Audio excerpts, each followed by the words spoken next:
Salam saudara. Shalom. Sekali lagi salam. Shalom. Kita akan mulai ibadah kita. Saya undang semua untuk bangkit berdiri. Kita akan izin mengucap syukur.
kesempatan kali ini Tuhan, membuat kami semakin bertumbuh kuat dan berakar di dalam Engkau. Kami tahu saat ini Tuhan Roh bekerja di antara kami, dan saat ini kami undang Roh Kudus-Mu Tuhan untuk hadir dan melawat setiap kami Tuhan. Urapi hamba-Mu yang menyampaikan firman, urapi juga jemaat-Mu Tuhan, untuk mereka semua Tuhan dapat menerima kebenaran firman-Mu Tuhan, dan bertumbuh Tuhan di dalam kuat kuasa firman Tuhan. Saat ini kami juga Tuhan, sebelum firman dibagikan, bersatu hati Tuhan. Setiap roh jahat, roh setan, roh iblis yang menghalangi firman Tuhan, perpecahan, intimidasi, apapun namanya Tuhan, kami bersatu hati, kami ikat, tolak, teking, hancur, patahkan kuasanya di dalam nama Yesus. Darah Yesus tutup buku setiap kami. Darah Yesus basuh tempat ini, sehingga kami semua yang mendengarkan firman-Mu Tuhan tidak terhalang, dan kami menerimanya Tuhan dengan sukacita hanya di dalam nama Yesus. Haleluya, amin. Silakan duduk. Shalom. Shalom, puji nama Tuhan ya. Senang sekali pada kesempatan kali ini kembali firman dibagikan di penghujung bulan untuk kita semua pemuda remaja di tempat ini ya. Pada kesempatan kali ini saya mau mengajak kita semua untuk belajar dari satu tokoh di Alkitab. Ya, usianya bahkan lebih muda dari setiap kita yang ada di tempat ini ya. Karena tokoh ini sedari awal itu sudah mendedikasikan hidupnya untuk melayani Tuhan. Sebenarnya bukan karena keinginan ya, karena dia adalah seorang anak yang dipersembahkan di rumah Tuhan karena ibunya punya satu nasar, karena dia merupakan anak hasil jawaban doa.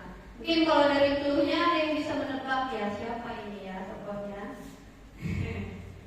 Kalau di luar sana ada bahasa kalau sebelum film-film dimulai itu ya, kesamaan nama hanya pipit belaka. Tapi kalau yang kali ini kesamaan nama itu bukan kebetulan ya. Kita mau belajar dari seorang muda yang dari usia mudanya sudah melayani di dalam rumah Tuhan ya. Ada yang tahu namanya? Nah, ada orangnya juga yang namanya punya kesamaan di tempat ini ya. Kita mau belajar dari seorang muda yang ketaatannya yang bernama Samuel. Nah, kalau ada yang namanya sama, puji nama Tuhan ya, itu nama yang bagus ya, karena ia adalah seorang nabi besar yang dipakai Tuhan luar biasa. Ya, kita belajar dari satu tokoh yang menjadi mungkin bisa dikatakan ini ya, karena dia dari usia muda, jadi nggak jauh beda dengan kita semua di tempat ini ya. Nah, ini sharing firman pada kesempatan kali ini saya beri judul Ketaatan di dalam Tuhan. Nah, kita buka. Ini tujuannya sebenarnya apa sih sharing firman kita belajar dari seorang muda ini?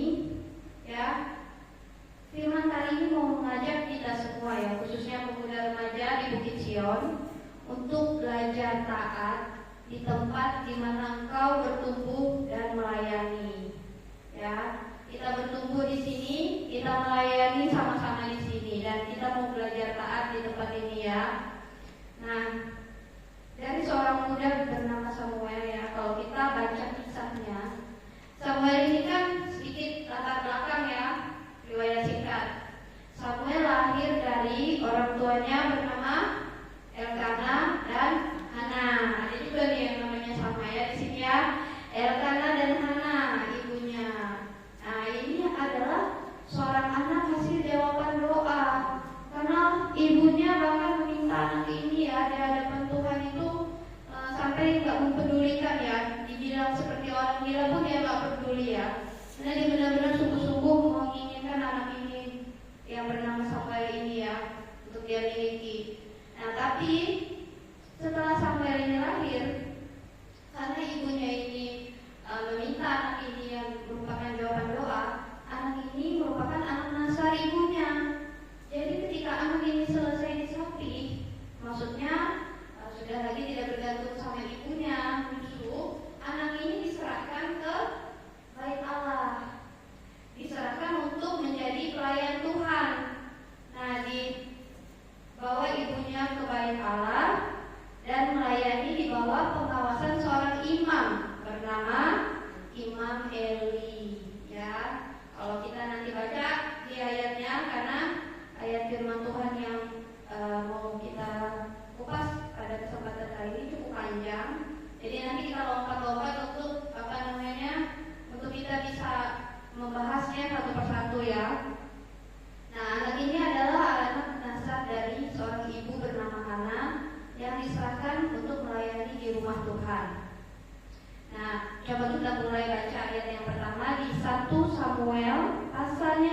3 ayat yang pertama.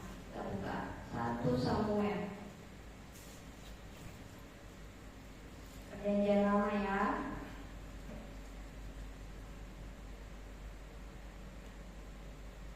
Kalau sudah ketemu, saya bacakan untuk kita semua. Di sana judul berikutnya Samuel terpanggil. 1 Samuel pasalnya yang ketiga ayat yang pertama. Samuel yang muda itu menjadi pelayan Tuhan di bawah pengawasan Eli. Pada masa itu firman Tuhan jarang dan penglihatan pun tidak sering. Nah, jadi ketika Samuel ini ada di satu rumah Tuhan, di tempat dia bertumbuh, ya diserahkan di sana untuk melayani, kondisi rumah Tuhan saat itu dikatakan firman Tuhan jarang dan penglihatan pun tidak sering. Kalau kita belajar dari misalnya, kenapa kondisi ini ada dalam satu rumah Tuhan ya? Itu karena pada saat itu kondisinya bangsa Israel tuh kerohaniannya sedang merosot. Ya, mereka menyembah berhala, mereka melakukan banyak kecemaran, sehingga Tuhan tidak mau berbicara dan memberikan banyak penglihatan pada zamannya Samuel ini. Ya, pada zamannya seorang Imam Eli ini ya. Jadi kondisi spiritual bangsa itu sedang merosot. Dan kondisi pemimpin rohani, pelayan Tuhan, anak-anak Imam Eli, orang-orang yang ada pada saat itu untuk melayani Tuhan di dalam rumah Tuhan tempat Samuel ada itu juga enggak menjaga kekudusan ya. Jadi di dalam rumah Tuhan itu mereka juga melakukan banyak pelanggaran. Nah, sehingga Tuhan tidak berkenan. Jadi jangankan dikasih firman, mimpi penglihatan itu jarang dikatakan di sini ya. Karena roh Tuhan tidak bisa bekerja bercampur dengan kecemaran. Nah, di saat itu Samuel itu harus bertumbuh dalam kondisi yang dikatakan firman jarang, penglihatan jarang. Dia tetap taat di tempat itu ya, tetap melayani. Nah, meskipun sekelilingnya kiri kanan melakukan kecemaran dikatakan, di sini Samuel mendapatkan sesuatu karena dia menjaga dirinya, dia melayani aja. Dia nggak peduli sana melakukan apa, situ melakukan apa, dia tetap melayani Tuhan setia. Nah, dikatakan di sana, akan kalau nanti kita baca ya, Samuel ini menjadi satu perantara di mana Tuhan menyampaikan penghukumannya kepada Eli dan anak-anaknya karena pelanggaran-pelanggaran yang mereka lakukan di rumah Tuhan. Mereka berbuat banyak kecemaran ya, yang membuat Tuhan tidak senang sehingga menghukum. Kalau Imam Eli sendiri, dia tidak melakukan yang seperti itu, tetapi dia membiarkan anak-anaknya melakukan hal itu, tidak menegur. Itu juga merupakan satu kesalahan yang membuat mereka bersama-sama dihukum sama Tuhan. Nah, kita mulai, saya mulai kupas pelan-pelan ya untuk kita poin-poin yang kita mau ambil dari kisah Samuel ya. Dikatakan kan Samuel ini ada di rumah Tuhan pada waktu muda menjadi pelayan Tuhan di bawah pengawasan Imam Eli. Poin apa yang bisa kita ambil buat kita semua pada kesempatan kali ini? Yang pertama, saya mau membagikan satu poin. Pada waktu Tuhan memanggil Samuel, Samuel bahkan belum mengenal itu suara Tuhan. Nah, Samuel ini coba kita lihat ayatnya ya. Ayat yang keempat di pasal 3 itu. Lalu Tuhan memanggil Samuel, Samuel, Samuel, dan ia menjawab, ya Bapa. Dikiranya yang memanggil ini adalah Imam Eli. Lalu berlarilah ia kepada Eli, serta katanya, ya Bapa, bukankah Bapa memanggil aku? Tetapi Eli berkata, aku tidak memanggil. Tidurlah kembali. Lalu pergilah ia tidur. Nah, dari satu ayat ini kita bisa mengambil satu poin ya, bahwa pada waktu Samuel ini melayani Tuhan, sudah ada di dalam posisi pelayanan, berada bahkan di dalam bait Allah, dia belum mengenal bahwa suara yang memanggilnya itu adalah suara Tuhan. Karena pada waktu itu dikatakan di ayat yang ke-7. Coba saya mau bacakan buat kita semua dari pasal yang ketiga ayat yang ke-7. Samuel belum mengenal Tuhan. Firman Tuhan katakan di sana, firman Tuhan belum pernah dinyatakan kepadanya. Nah, jadi sebenarnya ya Samuel ini kan memang sudah melayani dan berada dalam bait Allah, tapi dia belum mengenal suara Tuhan. Karena ya kalau anak-anak Tuhan yang melayani, kita itu kenapa harus taat di satu tempat? Karena kita berproses di sini ya, bertahap. Awal-awalnya kita taat setia, jadi ada proses yang harus terjadi ketika kita sudah mengikut Tuhan atau menjadi pelayan Tuhan. Jadi nggak serta-merta ada di gereja, layani Tuhan, mengenal suara Tuhan.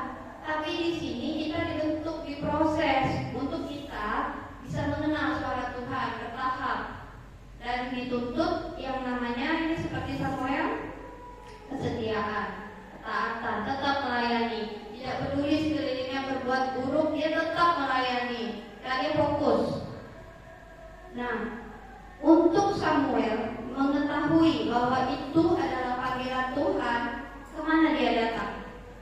Dia lari kepada bapak pemimpin rohaninya, Imam Eli ya. Dia bertanya, karena dia nggak tahu ini suara siapa yang memanggil, dikira itu suara bapak Eli itu tadi ya. Dia datang ke sana, dia bertanya, apakah bapak panggil? Bapaknya bilang, aku nggak memanggilmu, kembalilah tidur. Berkali-kali ya, sampai Imam Eli menyadari bahwa itu adalah Tuhan sendiri. Nah, tapi di dalam prosesnya Imam Eli itu mengarahkan Samuel untuk dia bisa mengetahui bahwa itu suara Tuhan. Nah, di sini pentingnya untuk kita bergereja, bertumbuh, ada di bawah tuntunan pemimpin rohani, supaya kita tahu, bisa bertanya, mengenal. Jadi nanti di sini kita diarahkan untuk mengenal Tuhan. Padahal kalau kita misalnya ini lihat ya dari kisahnya, apakah Imam Eli dan keluarganya ini adalah seorang yang tidak pernah salah? Bahkan mereka nanti dihukum sama Tuhan. Nah, tapi Samuel ini bertanya kepada pemimpin rohani, dia menghargai otoritas yang ada di atasnya. Dia mau dituntun gitu, dia bertanya kepada Bapak Eli ini ya. Sekalipun Bapak Eli ini belum tentu ini orang yang benar, dia juga membiarkan anak-anaknya berbuat salah. Tapi Samuel tetap membutuhkan tuntunan dari seorang pemimpin rohani ya. Nah, hal ini berbicara tentang pentingnya kita diarahkan oleh gereja, oleh hamba-hamba Tuhan. Seperti saudara semua di tempat ini ya, mau datang, mau diarahkan dalam kebenaran firman Tuhan. Bukan maksudnya gini ya, kita memang bisa baca firman Tuhan sendiri, nggak pakai gereja-gerejaan ya kayak anak-anak sekarang ngomong ya. Aku bisa kok ibadah sendiri, nggak usah menetap di satu gereja, sana coba semua. Tapi apakah saudara bisa bertumbuh dalam keadaan seperti itu? Sebentar di sana, nanti di sana, nanti firmannya beda-beda, bingung. Yang sana bilang A, yang situ bilang B. Nah, jadi meskipun Imam Eli ini bukan seorang yang sempurna, ya terus sudah lihat kiri kanan, pelayan-pelayan Tuhan. Adakah yang malaikat? Manusia semua ya. Jadi kalau ada kesalahan itu wajar, karena masih daging, masih manusia. Sama seperti Samuel menganggap Imam Eli ini, meskipun bukan seorang yang sempurna, tapi dia tetap belajar untuk diarahkan ya, untuk mengenal, untuk tahu bahwa itu suara Tuhan. Nah, Samuel datang meminta tuntunan Imam Eli. Nah, sekalipun kita tahu hari ini misalnya ya, bukan hal yang benar, karena kan belum tentu apa yang diajarkan Imam Eli benar, tapi ternyata Tuhan itu bisa berbicara ya. Pemimpin rohani di dalam satu tempat itu punya satu misi penggembalakan. Jadi kalau misalnya dia datang kepada Bapak Eli ini, itu sebenarnya adalah langkah yang tepat. Karena kita nggak bisa berjalan sendiri ya. Sebagai domba-domba kita nggak bisa tanpa tuntunan, tanpa arahan. Nah, kemudian poin yang kedua yang bisa kita ambil dari Samuel, kisah Samuel ini, merespon. Nah, ketika Samuel dipanggil Tuhan, dia merespon panggilan itu. Jadi dia diajarkan oleh Bapak Eli, nanti kalau dipanggil sekali lagi, dijawab bagaimana jawabannya.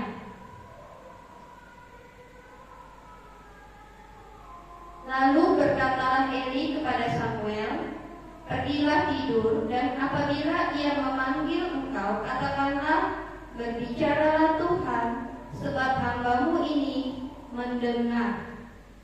Nah, jadi ketika Imam Eli mengalahkan Samuel untuk berkata demikian, dia taat, dia menurut. Nah, responnya dia melakukan sama persis seperti yang diajarkan ya. Nah, ketika kita berbicara tentang respon untuk setiap kita anak-anak Tuhan ini ya, panggilan Tuhan untuk setiap kita ini berbeda. Ada yang Tuhan panggil untuk saat ini kamu harus melayani. Ada yang nanti dipanggil saat ini kamu harus hidup kudus.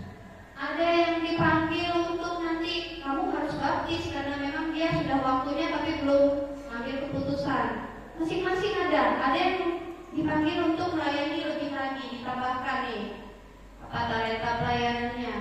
Nah, gimana respon kita kalau seandainya Tuhan panggil kita untuk satu tugas atau misi khusus? Apakah kita memiliki respon yang sama? Ini sudah diarahkan nih. Nanti kalau misalnya dipanggil untuk melayani mau ya? Nah, sudah dituntun dari sini ya. Terus saudara masih menunda. Nggak berani, masih belum berani di depan sini untuk melayani. Banyak macam alasannya. Nah, kita belajar dari Samuel ya. Ketika dia dituntun sama bapak rohaninya, dia melakukan persis seperti perkataan itu. Dia meresponnya seperti itu sehingga Tuhan berbicara lebih lanjut kepada Samuel. Berikutnya apa yang bisa kita ambil yaitu taat. Nah, dalam panggilan Tuhan untuk Samuel, Tuhan punya misi, pesan yang mau Tuhan sampaikan sebenarnya, tapi melalui Samuel. Pesannya ini bukan untuk orang yang jauh ya, untuk orang yang dekat, yang tadi mengajarkan kepada Samuel sendiri. Nah, Tuhan itu mau menyampaikan sesuatu ya, tapi hal ini kurang nyaman buat Samuel ya, karena dia ada di bawah pengawasan Imam Eli. Nah, kalau kita baca kisahnya, apa yang Tuhan mau sampaikan ini, itu adalah satu bentuk penghukuman buat Eli dan kedua anaknya karena pelanggaran. Coba saudara ya, kalau seandainya saudara punya teman baik, saudara diminta menyampaikan sesuatu untuk menegur, tapi saudara sungkan, itu kan teman baikku, tapi ini adalah hal yang benar yang harus disampaikan. Sama seperti Samuel, bagaimana dia menyampaikan penghukuman Tuhan untuk Imam Eli dan keluarganya, sedangkan dia melayani di situ. Imam Eli ini bapak rohaninya, tapi Samuel tetap taat. Dikatakan di sana bahwa setiap perkataan Tuhan itu tidak ada yang disembunyikan oleh Samuel. Nah, di ayat yang ke-18 coba kita baca. Lalu Samuel memberitahukan semuanya itu kepadanya dengan tidak menyembunyikan sesuatu pun. Kemudian Eli berkata, "Dia Tuhan, biarlah diperbuatnya apa yang dipandangnya baik." Nah, ketika dia sudah menyampaikan kebenaran, respon firman Tuhannya juga, respon hamba Tuhannya juga dia tahu ya kalau ini salah. Tuhan marah, Tuhan sedang menghukum. Imam Eli dengan hati yang lapang dia berkata, biarlah dia Tuhan, dia berkuasa, dia bebas menghukum. Kalau kita salah, wajar kita dihukum gitu ya. Tuhan itu mendidik kita anaknya. Nah, apa yang disampaikan oleh Samuel ini bukan sesuatu yang nyaman, bukan sesuatu yang enak buat disampaikan ya, posisinya nggak nyaman. Jadi sekalipun kita ada di posisi yang tidak nyaman, ketika Tuhan berbicara dan mau melakukan sesuatu, kita harus melakukan seperti yang Tuhan mau. Ya, contohnya ya, kalau firman ya di sini. Tapi kalau saudara ini kan ada di sekolah, di tempat kerja. Kalau saudara melihat satu pelanggaran di depan mata, hati pengen menegur tapi sungkan karena ini rekan kerja. Atau kalau ada nih yang masih sekolah, dia temannya menyontek di depan mata, ada nggak yang berani terang-terangan langsung tegur? Atau dibiarin aja dia nyontek kelas itu, gak apa-apa lah, itu di depan mata kita dia menyontek, ya sudah biarkan. Ada nggak yang berani mengatakan kebenaran? Nah, kalau kita melihat sesuatu yang salah di depan mata kita dan kebetulan kita ada di situ, kita tegur ya, tapi caranya yang berhikmat ya, nggak pakai kekerasan, nggak pakai juga kata-kata kasar ya, tegur ya yang benar, tetap katakan yang benar. Nah, kalau misalnya kita ini satu contoh yang paling simpel.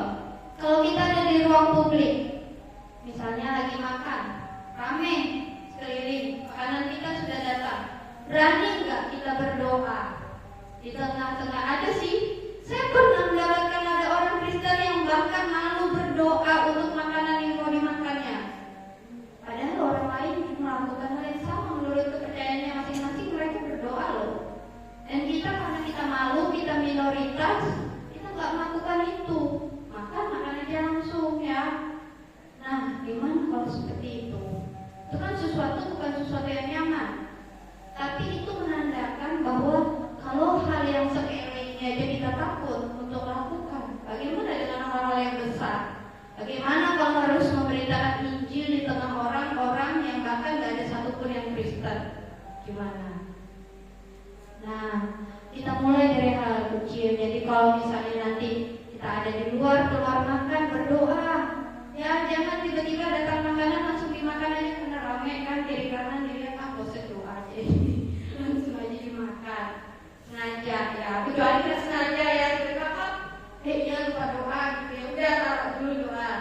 Tapi kalau sengaja kita malu melakukannya, karena kan kalau kita doa di tempat umum kan nanti diejek-ejekin sama orang sekeliling. Nah, itu sama kayak firman yang minggu kemarin, ada banyak mengejek ya, kuat nggak kita berhadapan? Itu kan privasi kita ya, kita bebas. Padahal kita di Indonesia punya 5 agama yang diakui. Kenapa bahkan untuk hal pribadi aja kita malu? Ya. Nah, satu lagi hal yang kita bisa ambil dari Samuel yaitu hasil ketaatannya. Nah, ketika Samuel ini taat ya, menyampaikan satu penghukuman yang Tuhan mau sampaikan. Hukuman apa sih yang diberikan Tuhan ya? Kenapa keluarga Eli ini dihukum ya? Karena di sini dikatakan di dosa-dosa keluarga Eli ini sangat banyak ya. Di ayat yang ke-13 coba kita baca. Kenapa mereka dihukum? Sebab telah kuberitahukan kepada mereka bahwa aku akan menghukum keluarganya untuk selamanya karena dosa yang telah diketahuinya, yakni bahwa anak-anaknya telah menghujat Allah, tetapi ia tidak memarahi mereka. Nah, ini satu peringatan Tuhan kepada orang tuanya karena tidak menegur, dan kepada anak-anaknya karena berdosa di dalam rumah Tuhan. Mereka melakukan banyak hal ya, pencemaran, asusila dan lain-lain. Kalau kita baca dari kisah-kisah sebelumnya ya. Nah, Samuel ini diminta untuk menyampaikan satu penghakiman untuk keluarga Imam Eli dan dia taat. Seperti tadi ya, Imam Eli menerima firman Tuhan yang merupakan penghukuman itu. Nah, ketika Samuel taat, hal itu mendatangkan satu perkenanan Tuhan dalam hidupnya, urapan Tuhan dalam hidupnya. Dikatakan di sana, coba kita baca di ayat yang ke-19. Ini dekat yang terakhir ya. Dan Samuel makin besar, dan Tuhan menyertai dia, dan tidak ada satupun dari firman-Nya yang dibiarkannya gugur. Dan ayat yang berikutnya, yang ke-21 kita lompat. Dan Tuhan selanjutnya menampakkan diri di Silo, sebab ia menyatakan diri di Silo kepada Samuel dengan perantaraan firman-Nya. Nah, kita tahu sekarang ya, bahwa Samuel ini ketika dia taat, dia dipakai Tuhan lebih lagi, dia menjadi besar dan Tuhan dikatakan di sana menyertai dia. Jadi hasil dari ketaatan Samuel itu adalah penyertaan Tuhan. Kalau kita lihat nanti ke berikutnya lagi dari kisah Samuel, dia itu menjadi seorang nabi yang besar, yang diurapi, yang dihormati. Bahkan dia menjadi nabi yang mengurapi raja-raja. Raja mana? Ada yang tahu? Raja siapa aja yang diurapi Samuel? Samuel mengurapi 2 raja besar ya, dari bangsa Israel. Raja pertama yang adalah Saul, kemudian rajanya yang berikut penggantinya Daud. 2 raja dengan nama besar ini diurapi oleh seorang imam yang taat ini ya, yang nabi yang taat ini yang bernama Nabi Samuel. Karena hasil dari ketaatan Samuel ya.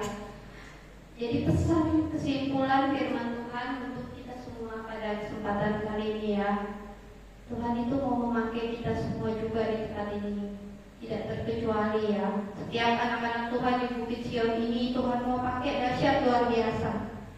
Asalkan kita melayani Tuhan dengan taat di tempat ini ya, bertumbuh, belajar, berproses mengenal Tuhan, merespon kehendak Tuhan tadi ya, dan juga taat pada firman-Nya. Apa yang Tuhan katakan dalam firman-Nya kita lakukan. Nah, setiap perkenanan Tuhan itu kan bentuknya urapan ya, sesuatu yang bahkan kita tidak usahakan. Contohnya kalau kita melayani tanpa urapan, kita bisa melayani dengan program biasa. Tapi kalau dengan urapan itu beda. Mungkin dari dibandingkan di tempat lain polanya bisa sama, bahkan lebih dari kita dengan semua alat-alat. Tapi kalau berbicara tentang perkenanan dan urapan ini ya, itu kalau Tuhan sudah menyertai dan mengurapi itu hasilnya pasti luar biasa. Ya, saya berdoa kita semua di tempat ini belajar dari Samuel ya, yang pada kesempatan kali ini kita sharingkan kisah hidupnya supaya kita menjadi orang-orang yang diurapi dan dipakai Tuhan dengan dahsyat dan luar biasa. Amin. Untuk firman Tuhan saya serahkan kembali kepada Kakak Agus.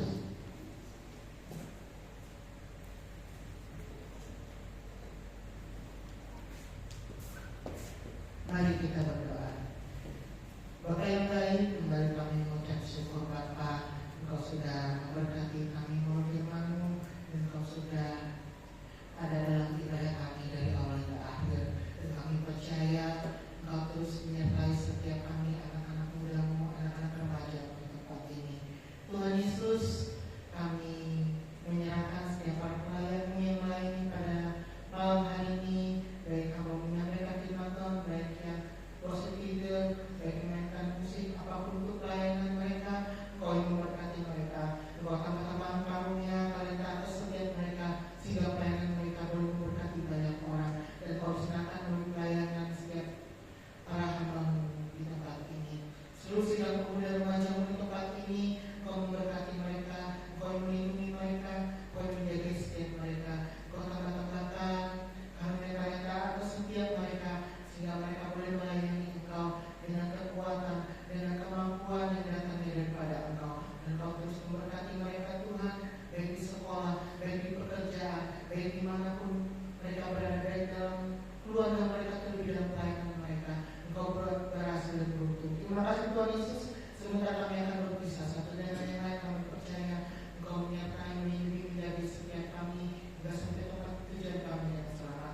Dan kumpulan kami Tuhan pada ibadah-ibadah lainnya bersama saudara-saudara seiman kami, memuji memuliakan nama-Mu dan bertumbuh di dalam firman-Mu. Terima kasih Tuhan Yesus, ini doa dan permohonan kami, dalam nama Tuhan Yesus Kristus kami berdoa dan mengucap syukur. Haleluya, amin. Puji nama Tuhan. Untuk jadwal bulan ini selesai. Nanti bulan depan akan diinfokan kembali di grup, ya dilihat saja di dalam grup. Kemudian untuk yang menabung bisa ke Saudari Maria setelah ibadah ini, dan setelah ini jangan dulu pulang karena berhubungan dengan lomba bulu tangkis atau badminton. Kita akan kocok atau